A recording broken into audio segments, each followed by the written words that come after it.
Coming up today on Channel 97 News. We'll find Oakville's response to threats, Recap the fall play, and greet the new girls wrestling coach. And it all starts now.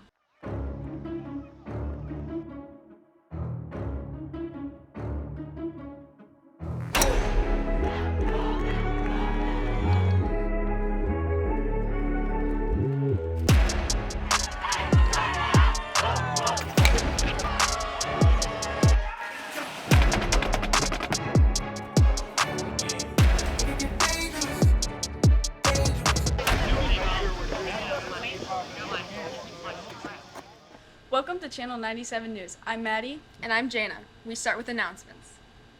Students who want to take a dual enrollment course in spring semester at STLCC must fill out the dual enrollment authorization form.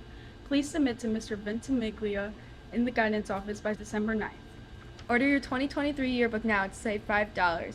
Check out this flyer or Miss Manolis in room 234 for more information. French Club is hosting a gingerbread house decorating competition. Decorate with a team of up to 4 people on December 13th, from 2:30 to 4. Entry fee is $10 per team, and the winners get a prize. Stuco is hosting the second annual Students vs. Teachers basketball game on Thursday, December 15th at 6 p.m. in Gym A. Entry to the game is a donation for the goodie bags for our Special Olympics athletes. Donate things like gel pens, stickers, or fidget toys. Come cheer on the students and teachers and support the Special Olympics. Many schools have had to face threats to their safety, and Oakville is one of them. Some broadcast members show how our school has dealt with threats and how the community has gotten through them. Okay, I need everybody to return immediately to your class block class right now. You're moving into a locker room. I need you to move immediately to your last block.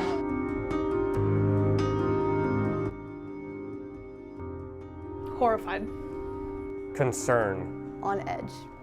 Scared. Never feels good making that announcement, but especially after they truly had such a tragedy down there. That was an awful, awful feeling. It was a very unsettling thing to have to do. School shootings have plagued the nation for the past few years. On September 28th, the St. Louis community was impacted directly. First thing we do is we try to do a quick assessment of it. We identify where it is. Now, our threats have been different than what they have been in other places, but we do a quick assessment as a team. Everything is taken seriously and as an active threat. So if somebody thinks that they're joking, they need to know that it is taken seriously, and it will be handled seriously when we find out who has done a particular threat or who has posted a particular threat. They're upsetting to me. You know, this is the Oakville community. We're all in this together. It almost feels like it's unfathomable that, anybody would do that to a school, especially to anyone that's innocent just in the school itself, and it's scary. It's not a joke. It's not something to be encouraged. It's not something that, we should have to deal with on a day-to-day basis, or a worry that we should have to think about. And if we get to the point where it's not funny, it's not a joke, maybe we have less interactions with this on a year-to-year basis, we've had 4 pretty serious threats already this year, and it was only October by the time that happened. And in the midst of making this broadcast, another security threat arose here at OHS. We are going to be dismissing a little bit differently today, so if you could please give me your attention so I can talk through our dismissal. Mr. Wagner had this to say regarding his school-wide announcements. Anytime you change things up schedule-wise or dismissal-wise, and the students know why, the staff knows why, everybody knows why, and as soon as you do that, though, as soon as you start changing things around and changing the schedule around, it gives you just a little bit more anxiety. It's very nerve-wracking in knowing that, ultimately we're responsible for the safety of 2,000 people in this building between students and staff. So for sure, that's unnerving. It isn't funny, and we don't treat it as funny. So all I ask is that you take things seriously around here in terms of that type of thing. Student safety is hugely important to us. Like I said, we got 2,000 people in this building. That's a small town. It really is. So if you're going to send a small town into panic and think that's funny, shame on you. We need to do everything we can to make sure this does not happen. And if you hear things and people that are saying things, or this happens and you have information on it, I want you to come to me. come to one of us in here and help us find out who's doing this, who's responsible for this, so that we can do what we need to do to ensure that it doesn't continue to happen. We hope students take this message as serious as the situation is. If you'd like to learn more about this unprecedented issue, please keep an eye out on Channel 97's YouTube page for an all-encompassing story coming soon. I'm Mason Bader with Trevor Nitsch, Justin Roush, Madeline Winter, and Addie McGuire for Channel 97 News. Thanks to all who are dedicated to keeping our school safe. Up next, let's see how the Oakville Fall Play went. Delaney and Jana show how the fall play ran with a new director. Over the past few weeks, you've probably seen the advertisements for the Drama Club's fall play, A Wrinkle in Time. Not only is the show their return to live theater, but it's being produced by a newly returning face.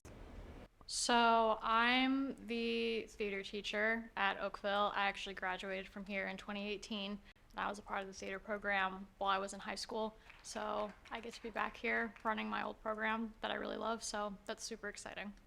I never thought that I would actually come back to Oakville, but when the position opened up, I knew that this is exactly where I was supposed to be. I really like the company under the new teacher. Mrs. Zerker is really nice all the time, but she's still fun. And since it's new, she's really passionate about everything. So then it's just more enjoyable for everybody whenever you have a passionate director. Yeah, so I started freshman year doing theater through Oakville. I really like it under Miss Zerker, but I think it's just really interesting to get new ideas and to start doing live theater again, which I'm really excited for. We are doing A Wrinkle in Time for our fall play. The story is really incredible with some really cool characters, and just we get to be really creative with it. So it starts off with Meg. She's kind of down, doesn't really like where she's at, not quite happy with herself. Meg has it rough in life. She struggles in school ever since her father left. She goes on a journey with her younger brother, Charles Wallace, and then a classmate, Calvin. Calvin, Meg, and Charles go on an adventure to find their father. They meet these three, witches. Mrs. Whatsit, Mrs. Who, and Mrs. Witch. And whenever they do that, they go across all of these different challenges. And they travel to another planet to try to find her father. And the message is that family wins over just power and greed, so love will always win. I really love how it emphasizes on the power of love and how it's able to overcome evil, and it's just a really fun show that we get to do to bring live theater back to Oakville. I love the show. We have a great cast. I love working with everyone. We have a pretty big cast, which is unique. We haven't had a lot of people before, and so our theater department's really growing, and I think it's amazing. I love it. Some people don't believe me, but this is literally my dream job right now, and I'm super excited to see where it's going to go in the future and all the cool stuff we're going to be able to do, and just giving students an outlet where they can create and produce excellent work is something that I'm super passionate about. I have a lot of kind of hopes and dreams for the program, and I'm really excited to grow it to its full potential. Great job to the theater students on their performance, and give a warm welcome to the new theater teacher, Ms. Zerker. With Delaney Murphy behind the camera, I'm Jana Eckard for Channel 97 News. That's your look into the OHS actors. They weren't the only one to perform in the fall. Gracie and Natalie, look at how our fall athletes performed on the field. Hey Oakville, I'm Natalie. And I'm Gracie. And this is our fall sports recap. The girls' tennis team finished the season 10-4. Michelle Gruden got 4th in districts and made first team all-conference in singles. Her and Mia Nusinovic made second team all-conference for doubles. Cross country had 24 PRs out of 27. They were awarded a second place trophy at the Alton meet. Good job, guys. JV boys soccer went 14-3 too. Coach W wanted to mention Nick L's double overtime tournament winning free kick against CBC to end the season. Boys varsity soccer ended with a 13-8-1 record. They won the Jefferson City tournament for the second year in a row and had a lot of players make the all-conference team. The varsity softball team finished with a record of 18-11. They fought hard but ended up losing in the district championship game versus Lindbergh by a score of 3-2. Field hockey played in a higher division this season, and they had a new coach. While girls volleyball also had a new coach, they loved their team bonding they had at the Collar World Tournament. While girls volleyball, boys swim, and girls field hockey had to overcome some challenges this season, there were some positives. Jake Pantazzo anchored the 400 free relay and the fastest sprint in school history, which helped their team come from behind to beat Limburg by a 100th of a second. They also had 6 state qualifiers. Overall, varsity girls golf had a very successful season, with a final record of 9-1, and they went undefeated in conference play. JV girls golf worked very hard this season. Freshman Ava Ross won first place in the Limburg tournament, and overall, the team placed 4th. Thanks for watching our fall sports recap. We'll see you next time. Good work to all who competed in this recent fall. Finally, let's look at an upcoming winter sport and their new leader. Maria and Nathan, introduce us to the new girls wrestling coach. I'm sure most of you have heard about the new field hockey coach, Chef Dunn. Well, did you know she's also the new girls wrestling coach? We talked to Chef Dunn and asked about why she decided to coach girls wrestling. Coach Knoll came and spoke with me and said there was an opening and that they were in need. I love strength and conditioning, and I love having that extra time with the students and learning with them and about them and gaining a bond. And there's so many of the field hockey players crossed over to wrestling that I thought that would be fun. We also talked to some girls to see what they enjoy most about their new coach. She's so outgoing, like she always keeps me going to keep on pushing myself, and even when we're not on the match, she'll always be like, Jenna, are you drinking your water? And she'll always like ask me questions and stuff. It's nice to have a girl coach because we've never had one before, and she was my field hockey coach, so I already know her, and it's just nice to have her in the room. Just her willingness to help and like sit out with girls and like be there for us, like if we're not like having a 100% day. Dunn is a great coach. I'm excited to have her be my coach moving on, not just in field hockey. Some of the girls on the wrestling team also participated in field hockey, where Coach Dunn was also their coach. I think it's a cool addition to field hockey. There's a lot of like lower stance, lower body, and kind of like squatting down and working on that lower body. It really complements that as a player to continue to condition those muscles throughout the year. So it's really cool to add those two together. We also talked to the girls about how their first couple of practices have been going.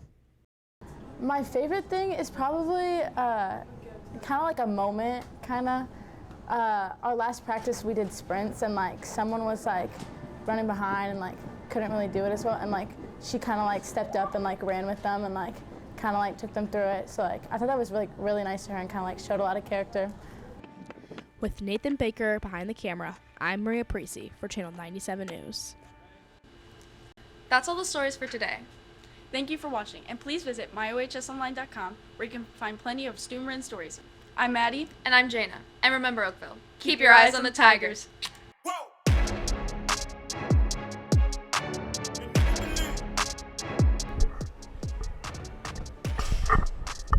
Okay. You know what I'm saying? No. Hey, Oakville. Okay. I look like a potato.